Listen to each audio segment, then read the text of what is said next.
New Year's morning. It's 2012, and we continue as Muskegon County's #1 rated political talk radio show. And while we are a show that does want to put you on the radio, or put you on the radio, this morning we did tape it in advance or record it in advance. So don't call us today, but do give us a call on our first super-duper live show, which will be January 2008. As we always said, and this is why I think this show is important, we Michiganders spend more money, more of our hard-earned tax dollars on state and local taxes than we do in federal taxes. And we are far more affected than anything that the feds do on our utilities that we pay, the trash pickup, the closing of the places where the trash companies dump their garbage, and the windmills that get put up. And now, of course, the city of Muskegon and the county of Muskegon is going to suffer greatly as they shut down our Cobb plant in just, almost exactly 3 years. So in order to do who knows what, in order to achieve who knows what, but what we do know is it's going to cost very serious, into the millions of dollars of tax dollars that the Cobb plant paid in property taxes, and we're all going to pay for that. So you got to listen to this show, because we are looking at those things that affect us locally. Some of them are generated nationally and come down to us. Some of them are generated in Lansing, and many of them, most of them, as a matter of fact, if you look at your property tax bills, are generated right in your own communities by those wonderful folks who you elect as your township trustees and your city councilmen and your Muskegon County commissioners and all.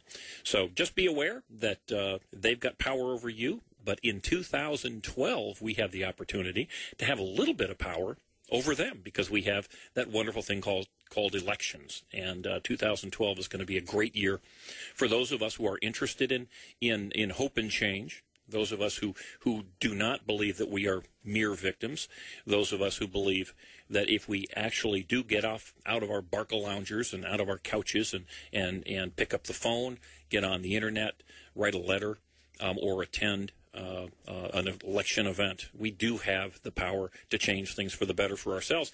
And frankly, far more importantly than most of us, and certainly most of you, I would imagine, who are listening to this show on a beautiful, what I assume to be a beautiful Sunday morning, and the first Sunday in 2012, it's going to be it's going to affect your children, your grandchildren, and your great-grandchildren. They are the ones who, our greedy generation, the boomers and above, and certainly those just behind us, we are spending money that we don't have. It's not like we're spending our tax dollars. That we've already spent our tax dollars out. We are just creating enormous credit card bills to this younger generation. I would call that child abuse. It certainly seems to me that if someone was going out with a giant credit card with my children's name on it, I would be offended.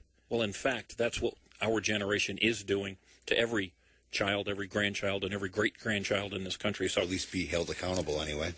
Well, at the very least, be held accountable. I mean, right.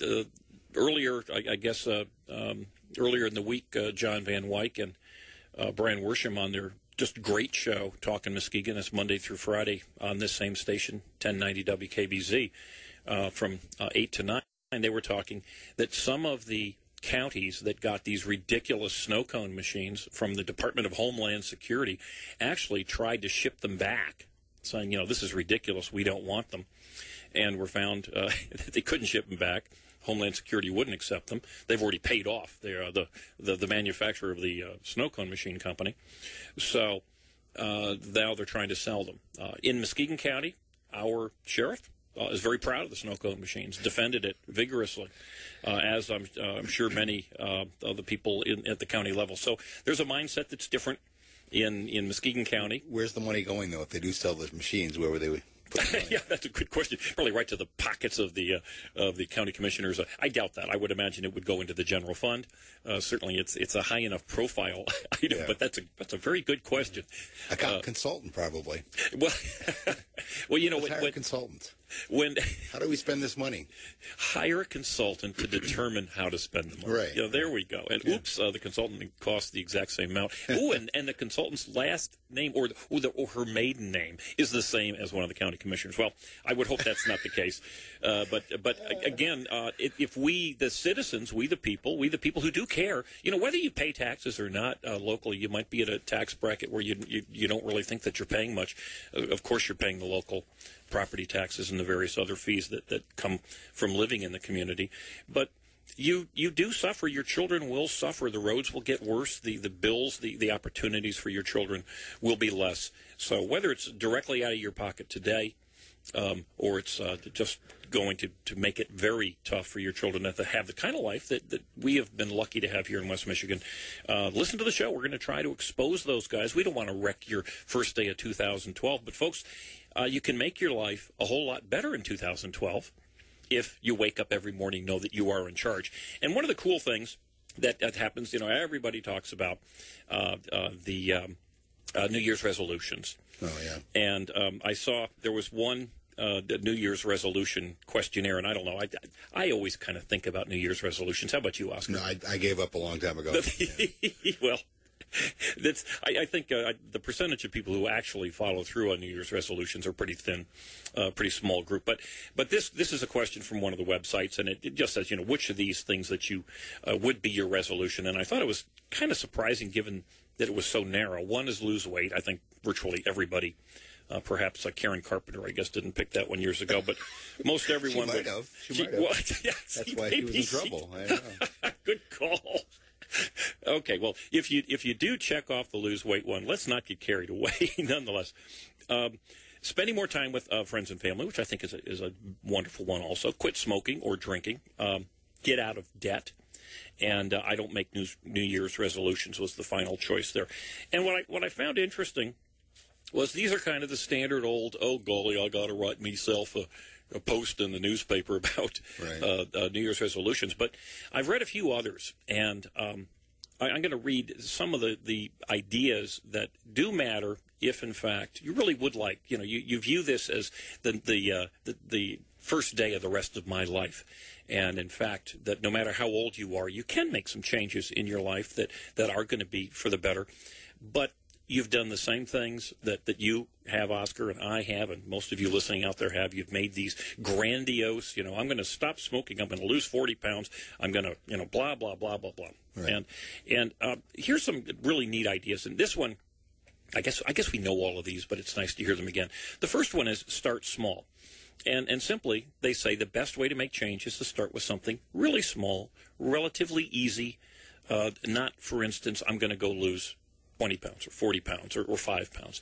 I'm going to not eat after 7 o'clock. That would be mine. If I ever made one, it would be not eat after 7 o'clock. But make it a little one. Yeah. Or I'm going to... That's a big one for me, though. I'm not going to have 10 cookies like I've been doing lately after 7 o'clock. Or a bag of chips. Yeah. I'm going to have half a bag.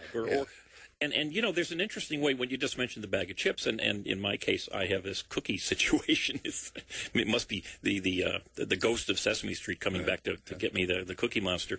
But the small step that you could make, if chips are your issue, would be don't buy the big bag of chips. When you're in the store, buy the itty-bitty bag of chips. So my resolution isn't to stop eating the half bag of chips after 7. My resolution is when I shop or when I ask my wife to shop, only get the small bag of chips. I mean, take one little step, and we all know that when you succeed at something like a resolution, a New Year's resolution, or some kind of little goal, I mean, you feel good about it. Another thing, and this has been well publicized, I believe, but think in increments of 3 weeks. Historically, if in fact you're able to do a particular habit for 3 weeks, let's just say, make an easy one, I want to get up every day at 5 o'clock. Assuming that would be a good thing.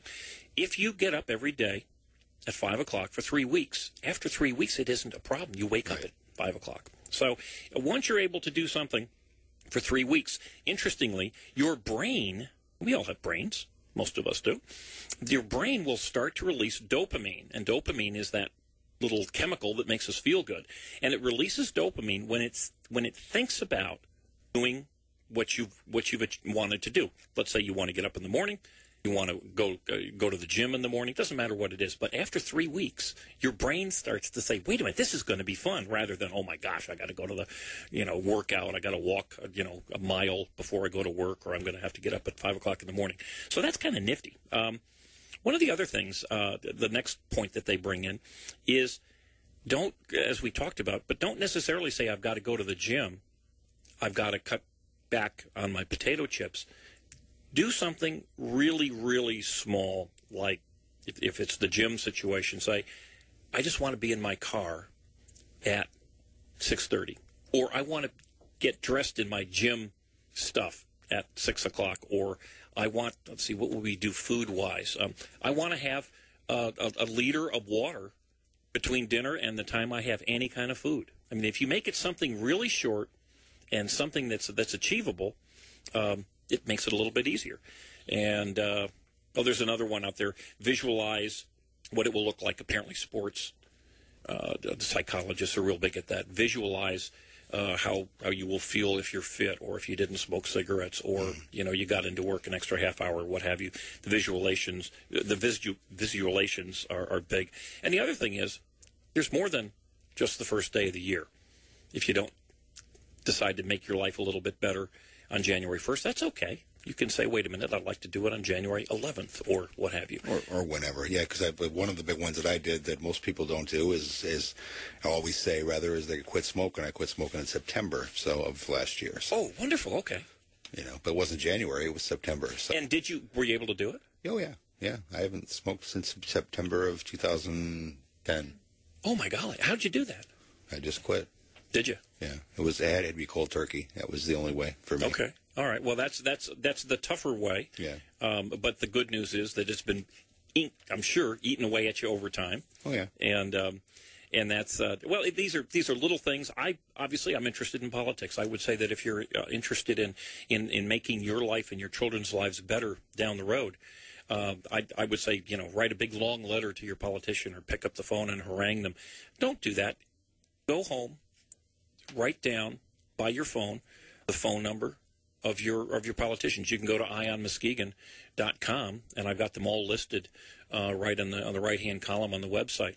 But put those by your phone, or put the email address in your computer. Don't worry about what you're going to do with them. Just take that one little step, right? And let your find out who your city commissioner is, and just have that information posted on your refrigerator. At some point, maybe you'll do something with it. So these are little things. We are in control of our lives, folks. That's what I feel so great about living here in Muskegon. We're not in a big city where you're afraid to go out at night with crime, or you can't afford to park your car, so you can't go places, or you're paying so much in rent and taxes and things of that sort, where you are, in fact, a prisoner. Right here where we are is pretty cool. Before we get into the predictions, the crystal ball for 2012, I do want to talk about some of the hot topics that have happened in the past week or so. And last week we talked about the Chevy Bolt, which of course is the Chevy Volt, and the study came out saying it costs the taxpayers $250,000. Well, in fact, the people are throwing stones at it, saying that it's only $250,000 per car, because all of that federal money that went in to support it is because of they've only sold 6,000 of these cars. Well, okay, if they sell more, we'll divide it by a bigger number. So anyway, that's just a little retraction. But we got to take a break here shortly. Okay, so we'll be back. The 48-hour big sale at Benton Chevrolet Cadillac GMC right now is the absolute best time to buy a new GM vehicle. The year-end discounts have never been better. Plus, for 48 hours, Benton is rolling back prices even lower on every vehicle in our giant 20-acre motor mall. Get 0% for 72 months. Rebates and discounts up to $10,000. Your trade is always worth more. And every vehicle sold is backed by the Benton low price guarantee. Nobody in Michigan will sell you a vehicle for less, and we back it up with exceptional service. Hurry, time is running out for you to shop the lowest year-end prices of 2011. Over 1,000 vehicles, all drastically reduced. Sign and drive leases with payments as low as $99 a month. Make no payments for 90 days. Shop where Michigan shops. The 20-acre motor mall, only at Benton Chevrolet Cadillac GMC, both sides of Henry Street, Muskegon. Hurry, this sale ends Tuesday at 8 p.m. The Talk of Muskegon. News Talk 1090, WKBZ. Well, you dadgum government, you sorry so-and-sos. You got your damn hands in every pocket of my clothes. Well, you Oh, it's my favorite music for 2012, folks. We are back. This is EyeOnMuskegon, and I am Jim Riley, sitting here with the incredibly legendary Oscar Osbo, perky as can be in 2012. Perhaps the first time Oscar's ever been called perky, but first time. He is perky this morning. We are talking about some of the hot topics that have caught my eye over the last week or so. This is a good one, Oscar. As we know that our elected officials at both parties, but the Democrats seem to enjoy this a little more than the Republicans. This is in California, as you might imagine. Representative Laura Richardson has proposed legislation that would let fire stations around the country apply for grants of up to $100,000. This is grants, by the way, that come from either the money tree or your children and grandchildren. But these grants would be to build women's restrooms, showers, and changing facilities in fire stations. So you can imagine when you've got your lady firewoman, fire chick, fire whatever, she is, waiting there for the big fire to happen, and she's changing her child. Thankfully, at least the diaper changing will happen. We got to put priorities in the world. But the cool thing about this, now remember, these are, it's got a cool name too. The Fairness in Restrooms Existing in Stations, which of course is short or is long for FIRE, F-I-R-E. Right. The neat thing about this, in addition to the free $100,000 per grant, is that this will help promote gender equity in firehouses. So this is what your nationally elected politicians are up to, folks. They'll never quit. This is a bad Saturday Night Live skit. You can imagine easily 10 years ago, Saturday Night Live coming up with some moronic congressman, congresswoman promoting an equally moronic onion-style idiocy to spend money. And, of course, we weren't in the trouble we were in 10 years ago, and it still would have been a pretty funny skit back then. Today it's not funny any longer because it's the norm. But there's more. In New York, now teachers' pensions, I heard earlier this week that teachers, as everybody knows, are underpaid, which, of course, is one of the grand myths out there. But the teachers are so underpaid in New York that now that the pensions, someone found and started a website that would allow them to post the pensions of teachers. And the teachers are so underpaid and so in need of getting the word out that the teachers union has been able to keep the list of the pensions of the retired teachers away from the taxpayers. So, okay. And one would think that if they're not anxious for the taxpayers to see them, perhaps those pensions are quite generous, which of course is exactly the case. And the reality of that is, what are they saying? They're essentially saying, shut up and pay your taxes. Where they go is none of your business. Where your taxes go, what do you do? Hate teachers, hate children, hate education, whatever. Now, the interesting thing is that this congresswoman and these teachers in New York, and these are not isolated by any means in terms of just one being in New York and one being in California, but they're happening everywhere. We know this. We've got the snow cone machines and all of that even here in Muskegon. But Rasmussen Reports just did a new survey, and this isn't surprising, but 77% of the voters in this country, now these are voters, these are not everybody, but these are the voters, 77% want the federal government to cut the deficits. 71% think the government should cut spending. And interestingly, 59% want the government to cut taxes. Now, these are really not astonishing at all. These are the same kind of statistics that we've seen for a very long time. And you just wonder We know the politicians know that this is what we want, and yet they believe that they are bulletproof. There are people that will stand tall in Muskegon County and say, I'm proud of our county government that has brought in the free laptops for the county commissioners and all the that was coming. Well, again, if you're broke, you do look at things that are somewhat ancillary. But I'm proud. Well, you write grants. Well, in this case, the laptops, and just to make it clear, the laptops, according to the most recent vote, now things seem to be going a little more underground, but according to the most recent vote was they were to be paid for by what they call the Flower Fund, which in fact is money from past and current county commissioners, but that was the tiniest cost. You can buy a fabulous laptop for about $350 today. But the real cost was in the antivirus and the maintenance and the people coming in to fix them and that kind of thing. And of course, they're picking up that. But the same mindset goes along with the all of the empty electric car plug-ins. Now, the average income of someone who buys an electric car, be it a Chevy Volt or the new Nissan Leaf. But we know that because these are expensive cars, they're $45,000 cars, the average income of someone who owns one of those is $170,000 a year. And yet we're taking tax dollars from all over Muskegon, be it out at the Great Lakes Energy whatever it is out there in Muskegon, at the county building, out at the parks. We're putting in these electric charging stations so that the people who average $170,000 a year won't even have to pay for their own electricity to charge their cars. Right. So there is the mindset. And one final one here. Now, this awful thing that happened in the past week at the Mall of America in Minnesota. Minnesota just passed a concealed carry law for pistols for people who live in Minnesota. And, of course, there were all sorts of predictions of bloodbaths and blah, blah, blah. But the law does allow establishments to ban concealed carry, and the Mall of America does. So what you have is these thugs that took over an enormous mall. I mean, it's the size of some small city. Certainly, population-wise, it's bigger. And they knew, these little thugs knew that no one was allowed to have any type of protection. And I just did this one comment here. It says, it wasn't too long ago that when a plane was hijacked, the expert advice was to sit quietly and acquiesce. We all know how that worked out on 9/11.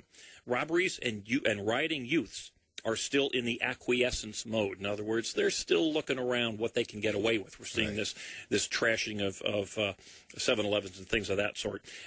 Things that can't go on forever won't. In other words, as long as they're allowed to get away with stuff, and as long as we guarantee that we won't defend ourselves, things are going to get worse. Watch out, folks. And I guess we've got to take another break. We'll be back. What happened, man? You used to be energetic and the ladies loved you. Now you're tired, moody, and out of shape. Don't be that guy. Try Ageless Male, a supplement shown to raise testosterone by 50% and maintain normal levels. Feel that energy again and a healthy sex drive. Call to try Ageless Male risk-free. 1-800-719-2640. 1-800-719-2640. 1-800-719-2640. Come government, you sorry so-and-sos. You got your damn hands in every pocket of my clothes. Well, you got. And we are back at EyeOnMuskegon, January 1st, 2012, and we're still talking hot topics here. Michigan, in 2011, lost 7,400 residents. And it looks to me that our governor and the legislature are actually doing some tremendous attempts to turn this around. And, of course, people who are leaving tend to be leaving to find other jobs, which kind of distorts the unemployment numbers because people who normally would be staying here and be on unemployment are leaving because they have the wherewithal and the ability to get jobs. So I would say that it's good news. I know that the MEA, the unions, and the Democrat Party as a group are screaming bloody murder at what our governor has done, and we're going to attend to that in just a sec. But we are one of only two states that have lost population. I'm sorry, one of three states that have lost population. Interestingly, itty-bitty Rhode Island and Maine. Maine lost 200 people, and who knows, maybe they got lost on their way to Canada. But we can change this, folks. And I do believe there's tremendous reason to have hope, although I'll throw some other little stories in here that may take away that hope. What would 2000 12. What would a new year be without a new Jimmy Hoffa burial rumor? Oh, yeah, I heard that. And apparently his one-time chauffeur, and you got to imagine he's probably had plenty, so maybe there'll be 25 new chauffeur e-books out there. I think Geraldo should look for him. Did you happen? I watched that show when Geraldo opened the big Al Capone's tomb or his vault. Oh my golly! Well, I watched the entire dang show, and I actually, I can imagine when I first was worried about doing this radio show, I was fearing exactly what Geraldo, frankly, did a pretty good job at, which was absolutely no story. Right. And he kept it going for that time. But here's another guy who's got a great story about Mr. Hoffa. And apparently he is now saying that Mr. Hoffa is buried underneath the Renaissance Center in downtown Detroit. So we will likely see in 2012, the big ball smashing into the Renaissance Center in that never-ending quest to find Mr. Hoffa. Hey, here's a good one. For those of you who maybe you're not crazy about the trees, but those of you who like the concept of jobs, the people who produce the Federal Register, which is the daily depository of all the proposed and final rules and regulations, as well as presidential documents. In other words, this is the big pile of stuff that the government did last year. They call it the Federal Register. Well, this year, you got to be thrilled, or I'm sorry, not this year, the last year, they set a new record. What a surprise. The 2011 edition of the Federal Register is 81,245 pages, which is another new record. And again, think about it. If you're a business and you want to come into this country or you want to expand, you've got to have somebody who's reading that $80,000+ document to find out what new rule, what new regulation is out there. And memorize it. Well, in some manner, you're going to have to pay for it. Maybe you pay extra for your accountants or your attorneys or your lobbyists to help you figure out what's going on. It's very tough for the job creators when our federal government seems to be, and our state governments in some instances seem to be hell bent on making it impossible. Speaking of job creators, a friend of mine, we were talking. He's a computer geek, and he works on computers all the time. And he was reading some book about how the things will change within the next 10 years. And the next 10 years will increase our technology. What it took us 100 years to do. In the next 10 years, it'll be just an amazing amount of technology changing. Now, technology, do you feel that is something that's helping people or making more jobs, or do you think it's taking away jobs? I mean, radio alone, I can tell you, it took away a lot of jobs in radio, but, I mean... Well, it's going to obviously have an effect at any number of levels. Technology, go back into the days when Henry Ford and others came out with the automobile. It decimated, of course, the buggy whip and the buggy manufacturers, and it decimated the people who spent full-time jobs, I'm sure, picking up horse poop. That's true. There's any number of jobs that were decimated, but in fact, they were replaced by jobs within the auto industry and roads and things of that sort. Anything that will make an individual more productive, and technology does make individuals more productive, will create jobs because and create increased total pay and compensation. But it almost always will have an effect at negatively affecting other situations. So it's a... Well, say local business, for instance. I mean, I can get everything I want on my computer through Amazon or wherever. JCPenney's, any of them I can go to, and it's not a local branch that I'm getting it from. Is that going to affect local? Well, let me tell you some of the things that are not brought up, because I think that's an excellent example. Francine, Honey Bunch, bought a TV not long ago, and we didn't have a truck or a van. We didn't really have a way to get it home, and we were actually thinking, well, it'd be such a pain to get it there. Well, in fact, we ordered it through Walmart, and they delivered it for free. Right.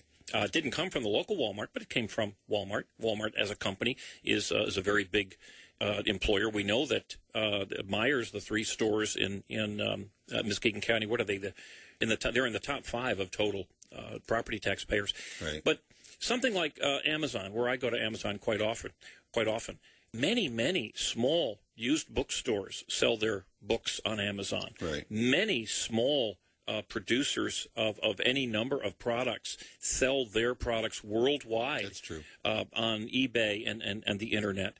We know that there have been some changes in Michigan law that now will allow the Michigan vineyards to sell their products throughout. So, yes, there's going to be some competition, but if you embrace the new technologies, those opportunities exist. Now, a small business with very rare or things that you can get should be on the internet themselves, is what you're saying. Well, they should exactly take advantage of what they of what the technology offers, but also take advantage of why someone would, for instance, come into their store. Right. We don't have the little bitty mom and pop grocery stores any longer, and we could have had laws, as they do in some countries, that protect those. But that means that you're going to have to pay more money for your products at the grocery store.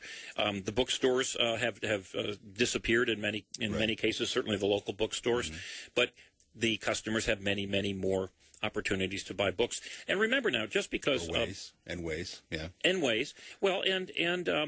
just because we don't have Amazon, for instance, headquartered here, we do have Quicken Loans.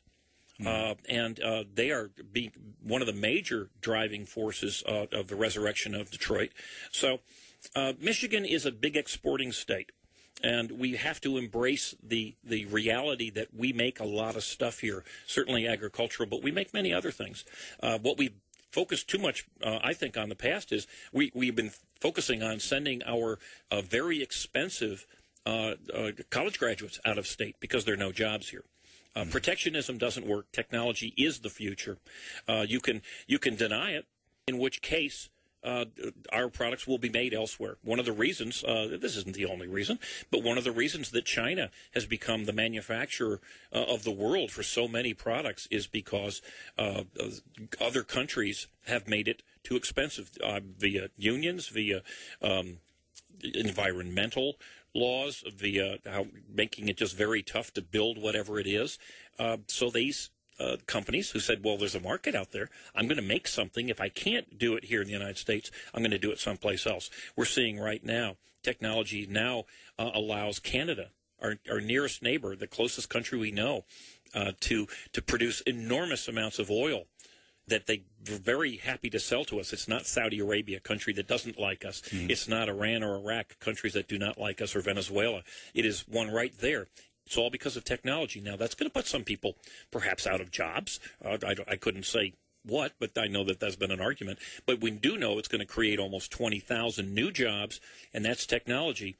If our president and his Democrat cohorts in the federal government will allow it to happen. The Republicans are trying to allow our closest neighbor to bring energy, clean, safe, affordable energy to our country. So we can say no, and if we do, that oil, by the way, the Canadians have said, we'd much rather sell it to you guys, but China has already said they got plenty of ships, and if necessary, they will beef up the ports in Vancouver, and in fact, they will ship every drop of that over. So you don't have a choice. It's a worldwide market. The perfect example of a country that says we're not going to allow innovation to get in the way of our protecting our people is North Korea.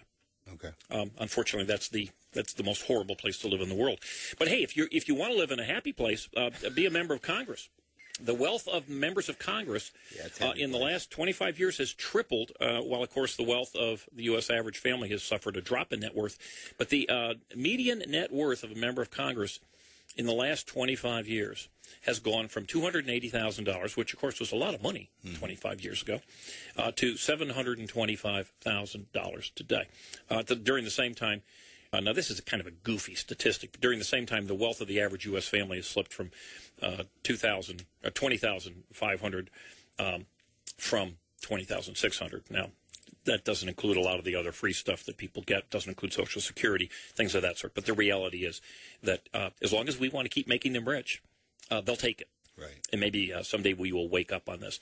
Our Department of HUD, Housing and Urban Development, has launched a new telephone service that will offer live, one-on-one interpretation services to get the free stuff that we've got so much of from them in more than 175 languages. Isn't that wonderful? So we have people who are being paid government wages, federal government wages, to sit by the phones, pick up a call for somebody who wants some free stuff from us, and 175 languages. I would dare say there isn't a person in certainly the federal government, short of the person who's in charge of this program, could even name 175. No. Even with the internet, it's pretty sickening. Hey, gotta love our Senator Stabenow.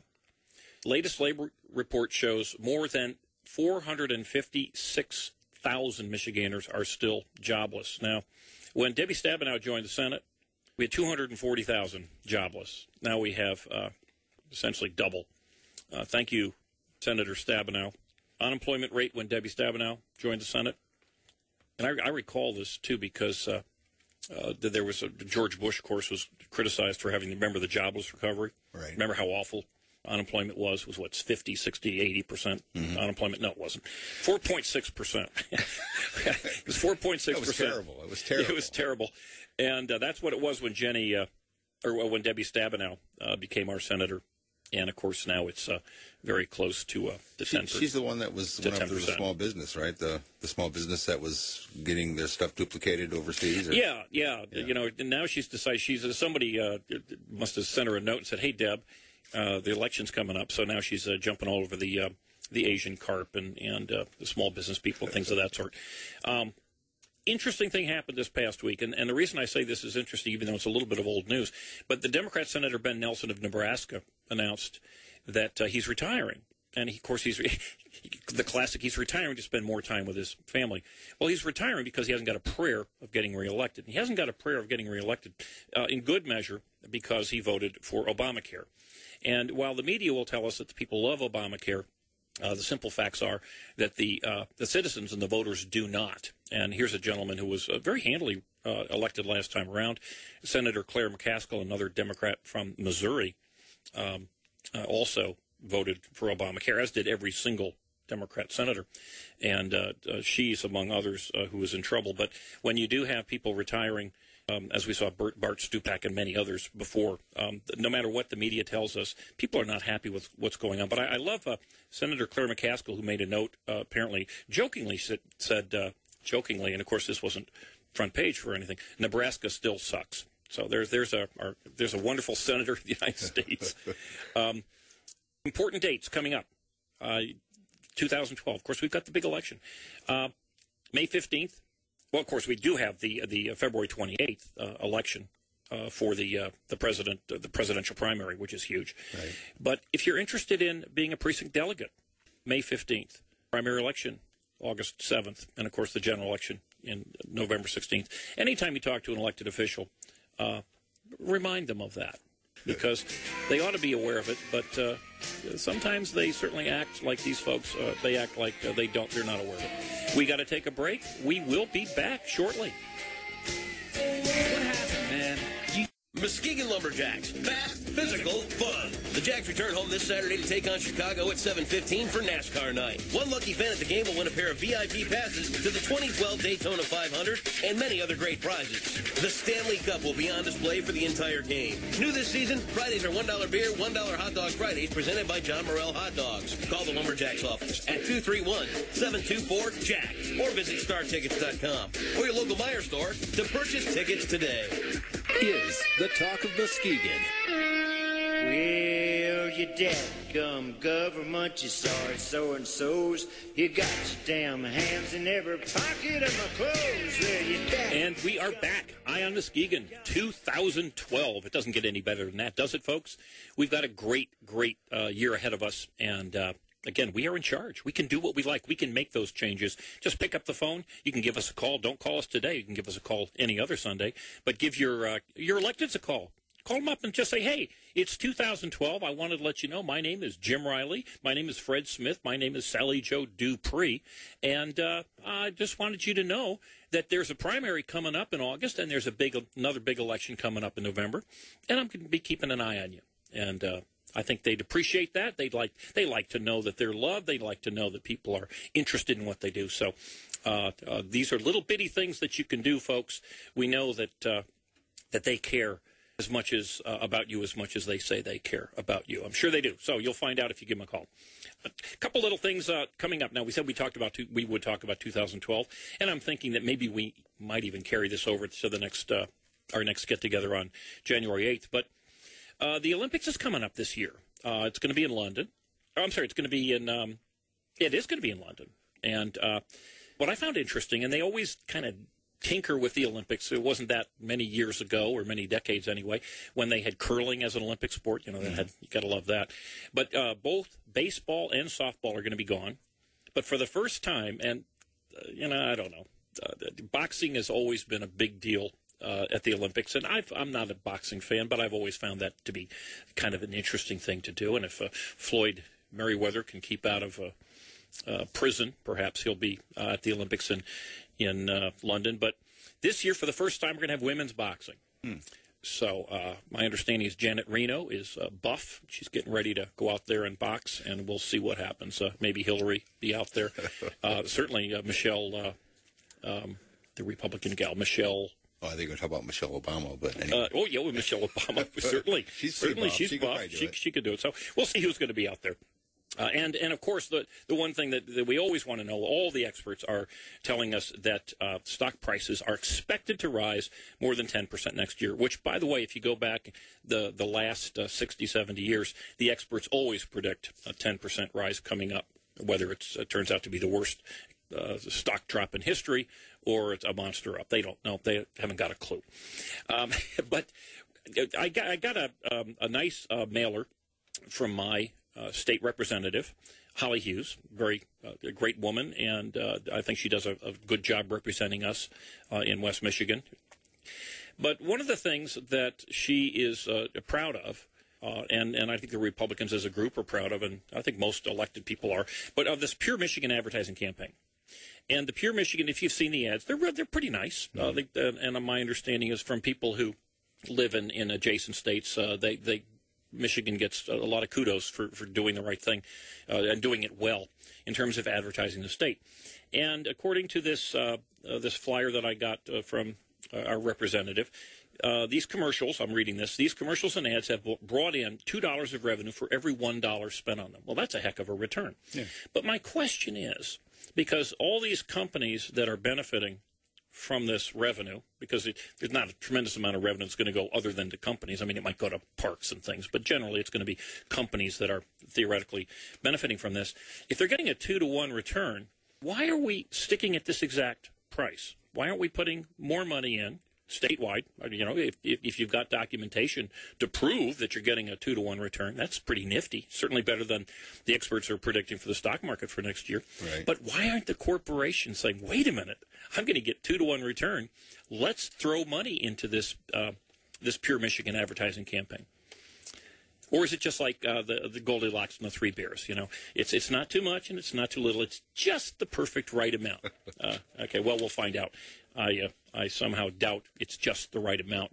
I think it's just the right amount to keep the people running that particular program employed. Yeah, to keep it all looking good.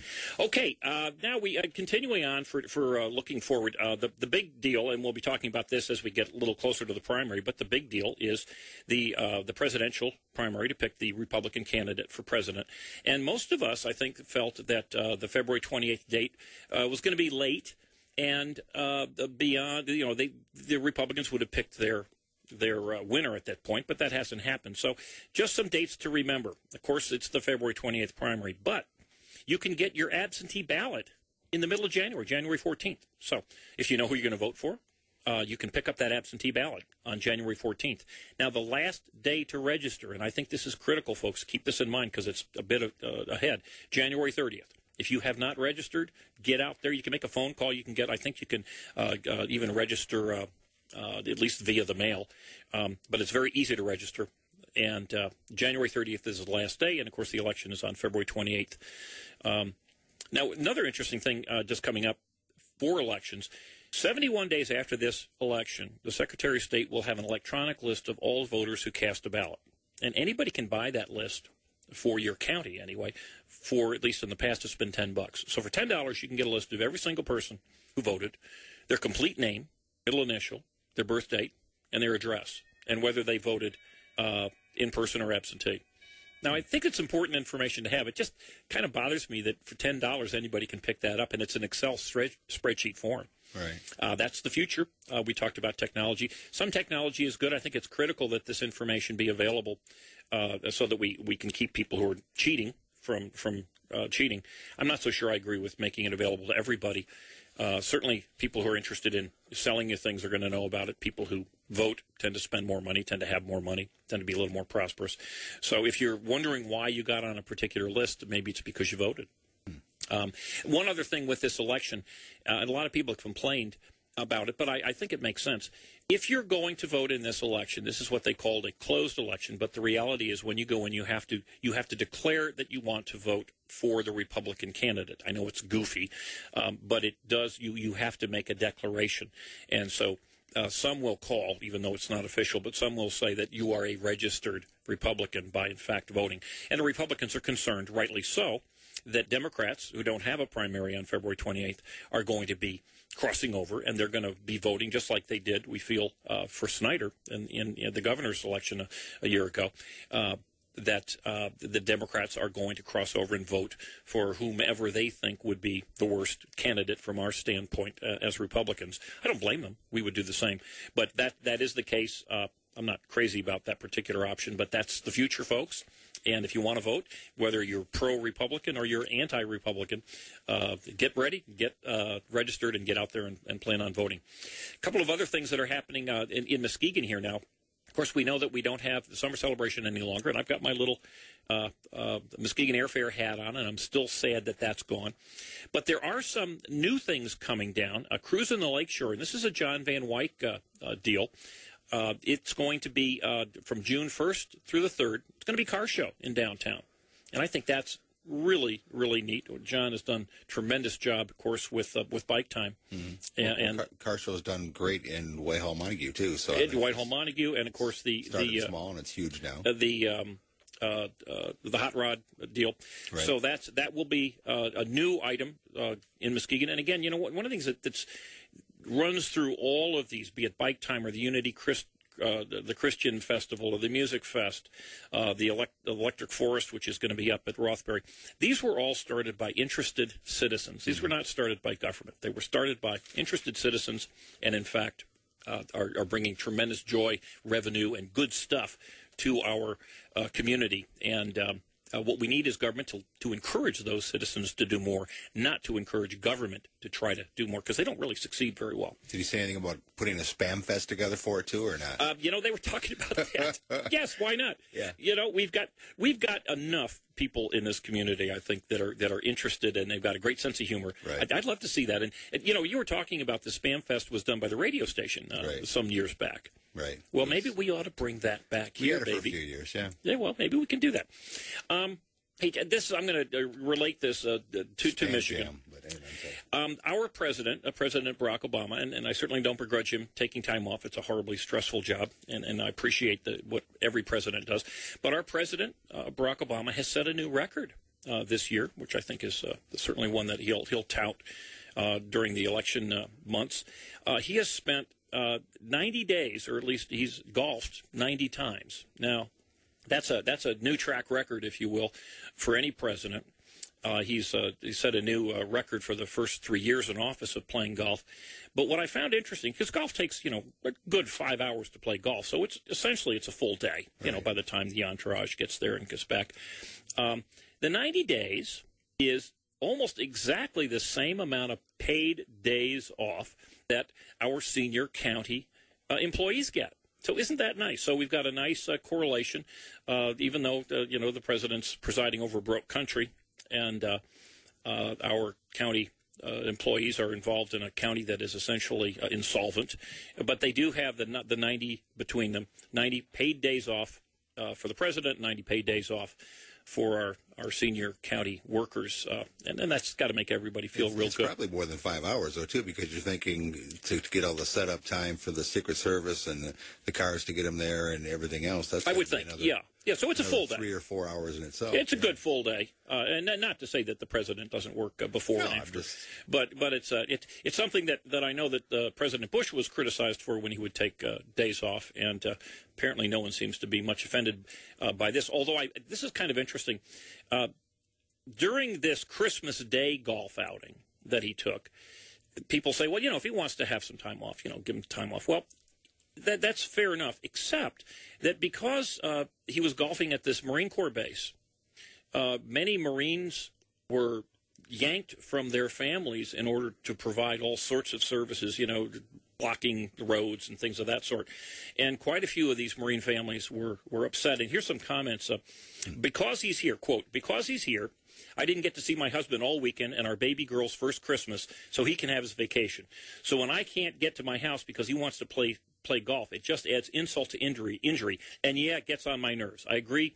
That's a sensitive subject for some of us who are more affected by his being here. Another one, I was so angry they blocked off my driveway. Another one, it takes him forever to play. Two, because he's not good at it. LOL. No, whatever. She dubs him President Selfish. Again, everybody has to work holidays, though. Most people have to work holidays, so it's not like it's... Well, that's true, but the president, if he cared, as he says he deeply cares about the Marines and about the military, he could not golf on Christmas Day and let those folks, I suppose, spend time with their family. But he chose not to, and that's his prerogative. But I just hope, I think it's important that we all, can applaud the president. I would hope his golf score is going down. Okay, but a couple things. Now, there's a lot of this has to do with year in review, but a lot of it are things that are going to be going forward.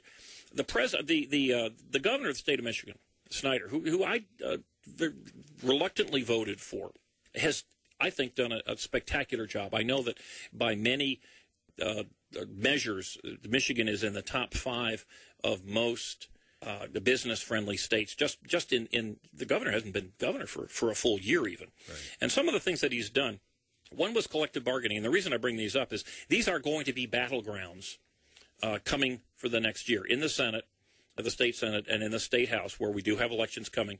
The forces of the union forces, the teachers union, the MEA, the environmental groups, and the general Democrat Party are going to be bringing these issues up. And it's going to be a huge battle. We just had a Republican representative who was recalled. There'll be another vote to replace him.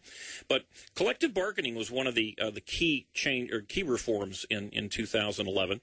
And it increased the state's power to name emergency managers for school districts and municipalities that have lost control of their finances. And you can imagine, we see what's happened. Let's just take it locally here in the Muskegon Heights School District. They don't even have enough money to pay their employees coming up January 6th. We need somebody to step in. We can't. The only other answer is to shovel money back at the same people who've driven them into bankruptcy. I think that's wonderful.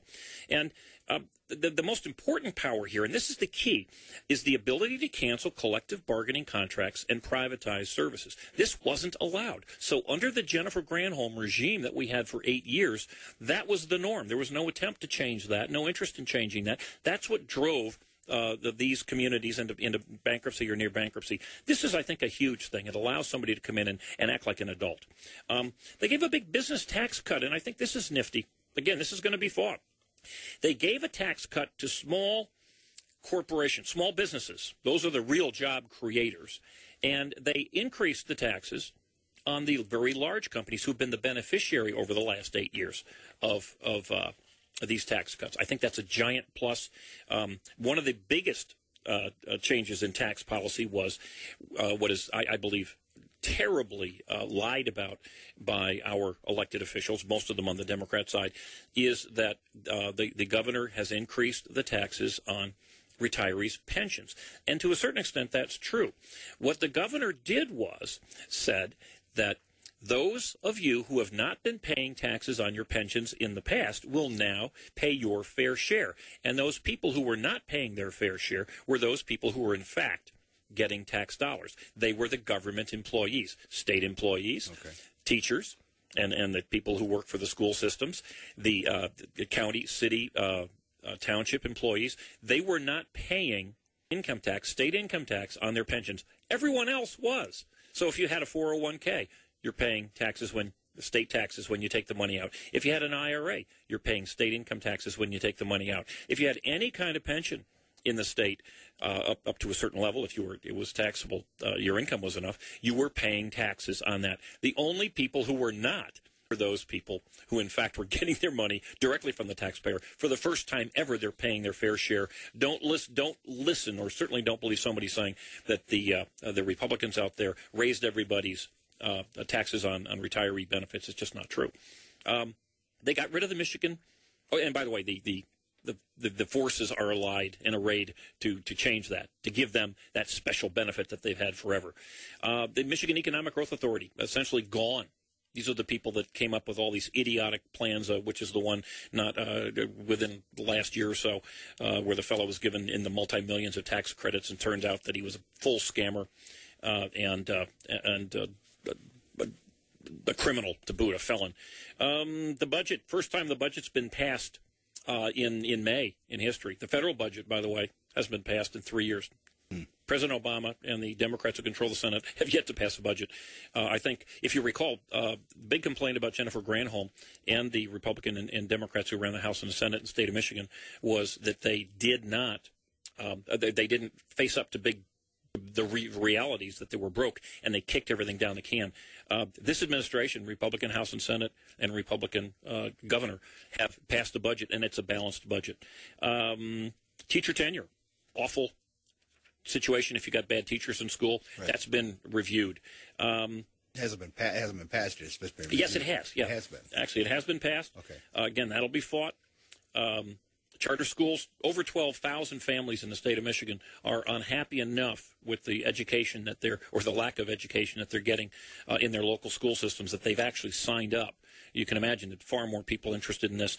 The charter school cap is gone. They will be regulated, and some of them will fail. Some of them will be awful, just like too many of our public schools. That's a tremendous gift to the parents and the school children of our state.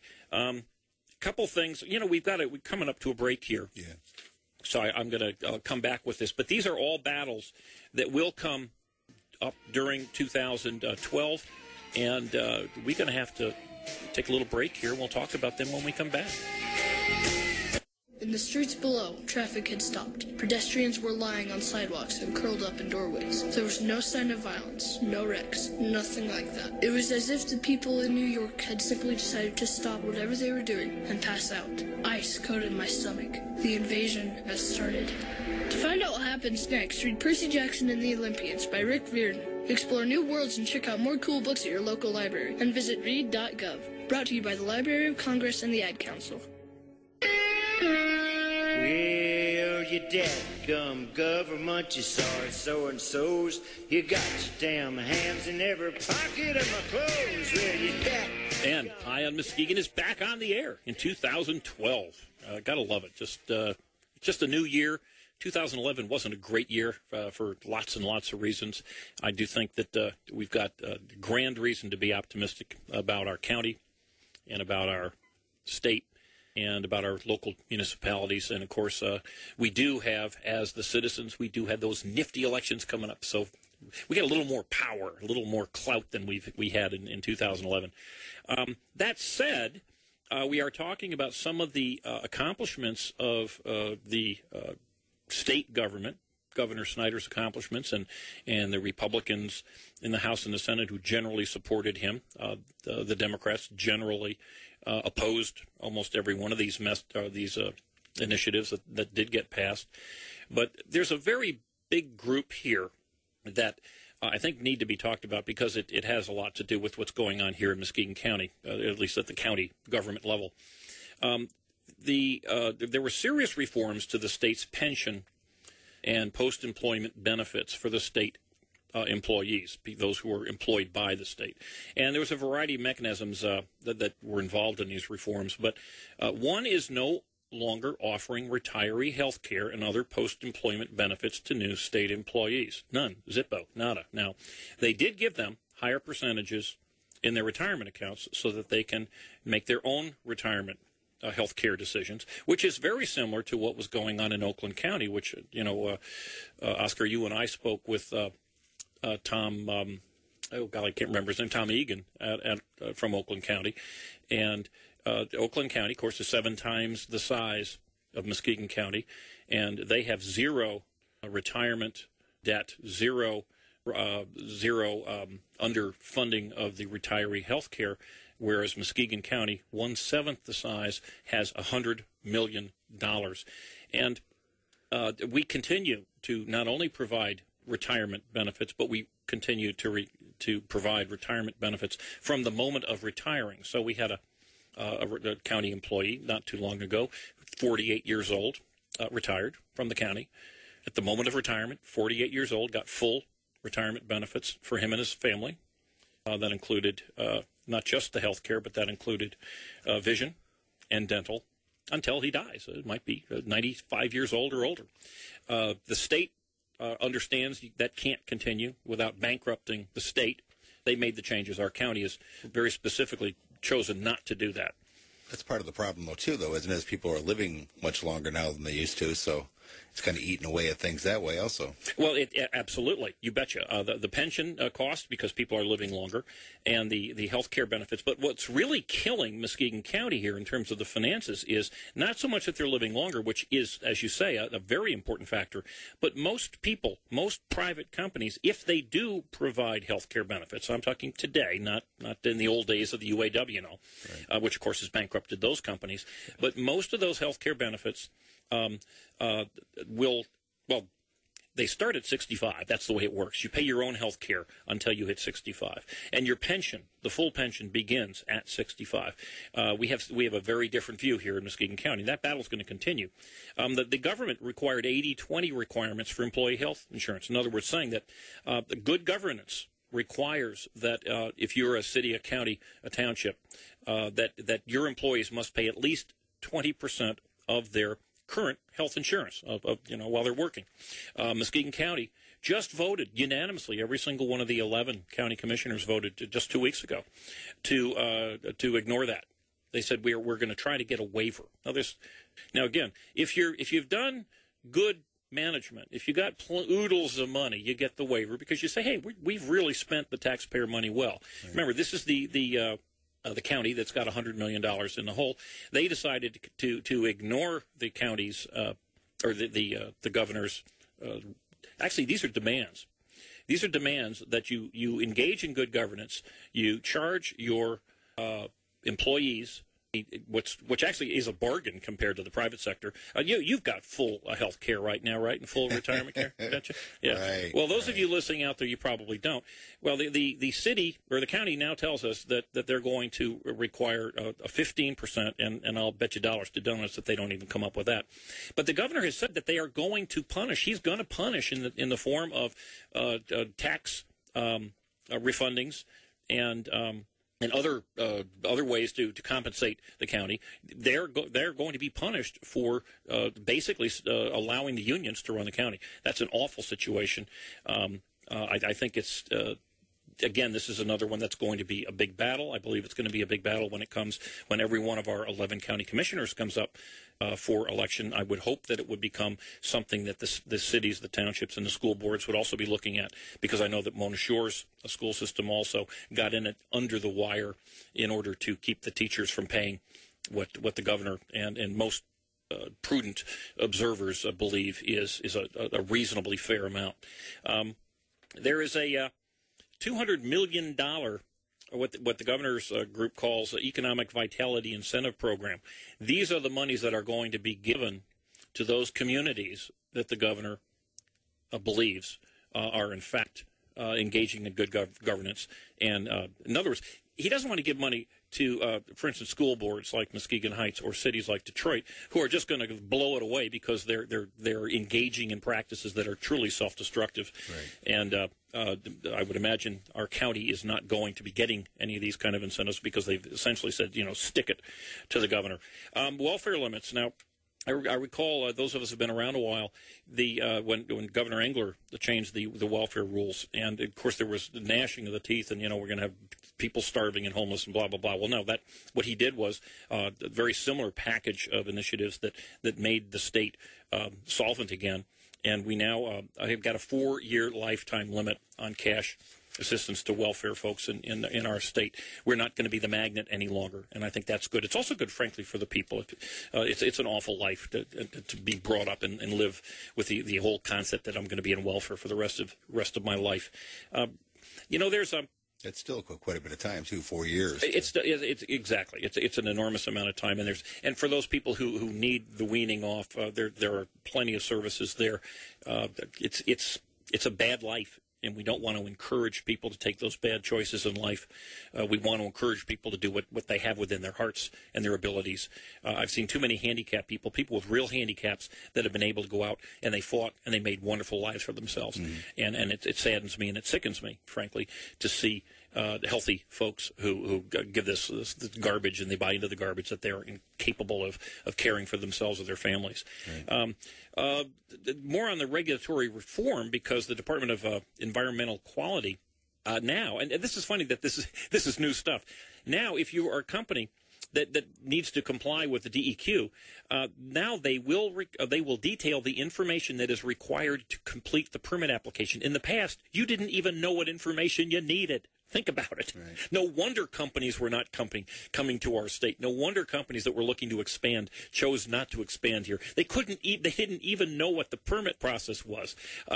This is interesting. The Office of Regulatory Reinvention, gotta love that one, this new law requires them to publish a small business impact statement requiring agencies to consider exempting small businesses from rules and regulations, requiring reviews of the programs each year, and requiring each division within the DEQ to conduct customer service surveys and post the results on its website. In other words, there's going to be some accountability. In the old days, they could just say, we stopped another, polluter or whatever, but there was no accountability. That's changed. Our state a year ago was $6 billion in the hole. $6 billion in the hole to the federal government of borrowed unemployment insurance. Now, it's all employee funded. So our employers are getting killed in this. That's another reason why employers are not going to move into our state. It's now down to $3 billion. I mean, think about this. In 1 year, this guy and his group have cut it down. We've paid back $3 billion, and I would imagine the rest of it's going to get out of there quickly. That's going to reduce the amount that employers have to pay. That's going to make being an employer that much more attractive to come into our state. And now we've reduced the Michigan unemployment benefits from 26 to 20. Yeah, it's tough if you lose your job. It's awful if you lose your job. But one of the reasons you don't have the job opportunities is because we've been giving away too many things, and we've been putting the onus on our businesses. Oh, this is really nifty. This is something that I have some disagreements there, but I'll let that. Well, one go. Look, I understand there's arguments, yeah. But I'll tell you this: if you focus not so much on the people who don't have, right. If you focus on the people who can provide the jobs, then the people who don't have will have the ability to have. And that's what's happened to our state in the last 8 years under Granholm, and to a certain extent the last 4 years, I think, under Engler, was we focused on the unemployed. We focused on people's abilities to lawsuits and all sorts of benefits up the wazoo, as if companies didn't have the ability to move outside of the state, and they did. You remember, it wasn't that long ago our state was booming. California is the same situation. They were booming not long ago. Now they are hemorrhaging because they care. Well, caring, it's like if you care, you don't want your child to get an F in math, so you do his math homework for him. Okay, that's caring according to some people's mindset. It doesn't work. Right. And unfortunately, we have a situation where you can't teach by doing it for them. Okay. Exactly, and that's what so much of this is all about. And some of it is tough love. I mean, look, you lose your job. Maybe you do need 26. Maybe you need even 2 years of unemployment. But the facts are that we don't have it. We're broke, right. And we don't have that luxury. But this is an interesting thing. They banned project labor agreements, and this is something I didn't realize what it was. But Project PLA, they call it. It's a collective bargaining deal. It's a stop to the unions that lays out timelines, pay, worker schedules, worker conditions, and requires union wages for state contracts and state monies being spent. And prior to this prohibition, now you're not allowed to have these, but prior to this, non-union businesses wouldn't even bother bidding on public projects. Now, they would be way less expensive, but they weren't even allowed to because they were required to have these very, very destructive project labor agreements. Now the state will be spending their money more efficiently and more intelligently. Prohibiting step increases. Now, this is really cool.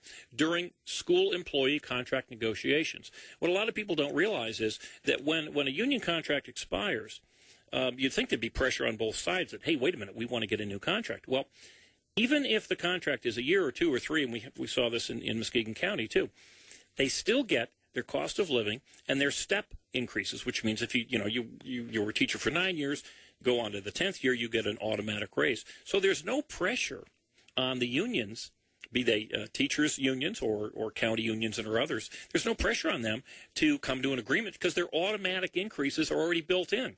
They're automatic if their health care and retirement costs go up. That's automatically built in. That's changed. Mm-hmm. Now there's an incentive for both sides to sit down at the table and have a legitimate conversation. That's good for everybody. Mm-hmm. There's one that to me is one shorty. The item pricing law. Remember how awful it was going to be? All the people were going to lose their jobs, and how terrible it was. People wouldn't know what things cost in stores and all.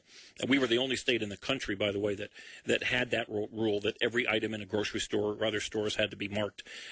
They passed that law. All the gnashing of the teeth and the wailing and the screaming and how horrible that was. Of course, nothing came of it.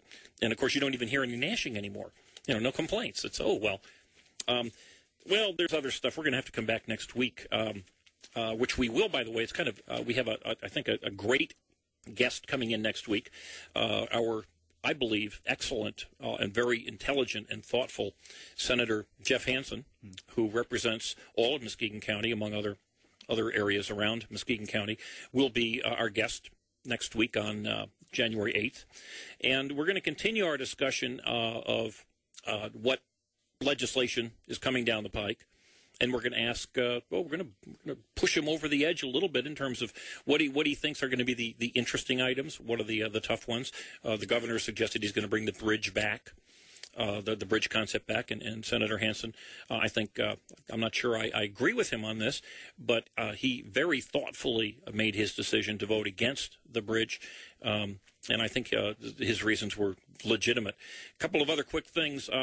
The county will have its first meeting of the year on Wednesday. This is very unusual for the county commissioners. It will be on Wednesday at 3:30 at the county building. So I will be at Carmen's